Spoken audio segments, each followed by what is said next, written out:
بسم الله الرحمن الرحيم. قصيدة في الرد على النصارى، نظمها شيخ الإسلام ابن القيم رحمه الله. أعباد المسيح لنا سؤال نريد جوابه ممن وعاه. إذا مات الإله بصنع قوم أماتوه فما هذا الإله؟ وهل أرضاه ما نالوه منه؟ فبشراهم إذا نالوا رضاه. وإن سخط الذي فعلوه فيه فقوتهم إذن أوهت قواه. وهل بقي الوجود بلا إله سميع يستجيب لمن دعاه؟ وهل خلت الطباق السبع لما ثوى تحت التراب وقد علاه؟ وهل خلت العوالم من إله يدبرها وقد سمرت يداه؟ وكيف تخلت الأملاك عنه بنصرهم وقد سمعوا بكاه؟ وكيف أطاقت الخشبات حمل الإله الحق مشدودا قفاه؟ وكيف دنا الحديد إليه حتى يخالطه ويلحقه أذاه؟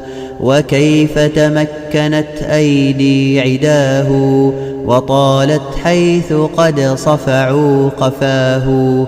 وهل عاد المسيح إلى حياة أم المحيي له رب سواه؟ ويا عجبا لقبر ضم ربا وأعجب منه بطن قد حواه. أقام هناك 9 من شهور لدى الظلمات من حيض غذاه.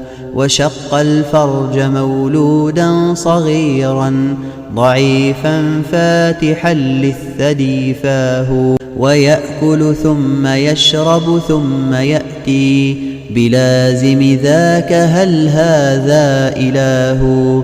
تعالى الله عن إفك النصارى سيسأل كلهم عما افتراه. أعباد الصليب لأي معنى يعظم أو يقبح من رماه؟ وهل تقضي العقول بغير كسر وإحراق له ولمن بغاه؟ إذا ركب الإله عليه كرها وقد شدت لتسمير يداه فذاك المركب الملعون حقا فدسه لا تبسه إذا تراه.